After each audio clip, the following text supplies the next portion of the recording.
Saquon Barkley, Gus Bus, Edwards at Las Vegas at number 15. James Robinson, Mike Davis, Clyde Edwards, Eli, Damian Harris at 19, and Miles Sanders at number 20. I'm curious who it is. Who's the guy who's too high? Is it Edwards or Robinson?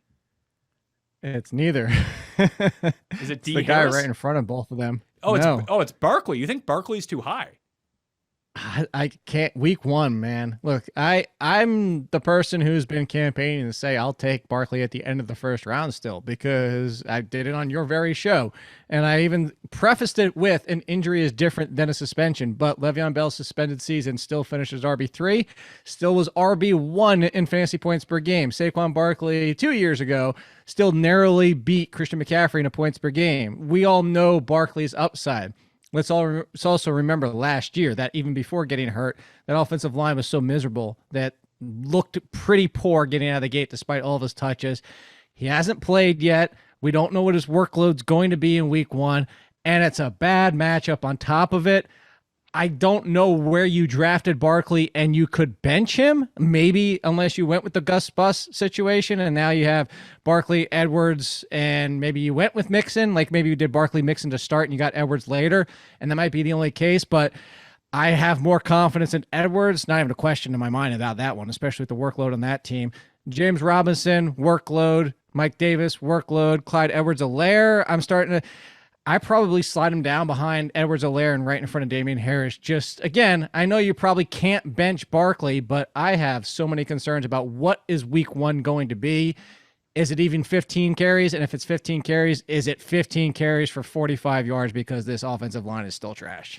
It is. This was the trickiest one to do, and I thought that I would be sort of an outlier of having him too low, considering he was someone who was drafted as a top 10 running back, and having him outside of that for week 1 seemed low for me, but I was just kind of hedging. I'm good with bumping him down because we don't know what the situation is going to be, and maybe this is where the Wednesday update to the rankings, when I shoot that video, I'll have a better sense of how the Giants are going to use Saquon Barkley and what his role might be, because if it's like, oh yeah, he's going to play 80% of the snaps. Like, okay, then he's like a top 10 guy again all of a sudden. But I don't know how much we can trust that going in. It's a really tricky situation.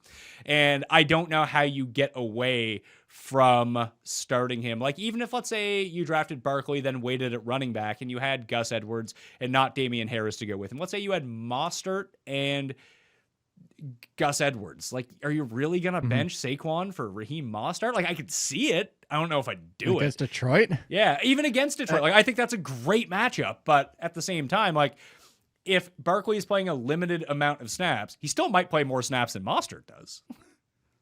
He might, and I think that's where the intriguing one comes down to is Mostert's a good one to throw out there. Miles Sanders, I still probably go Barkley for the upside because their touches might be similar.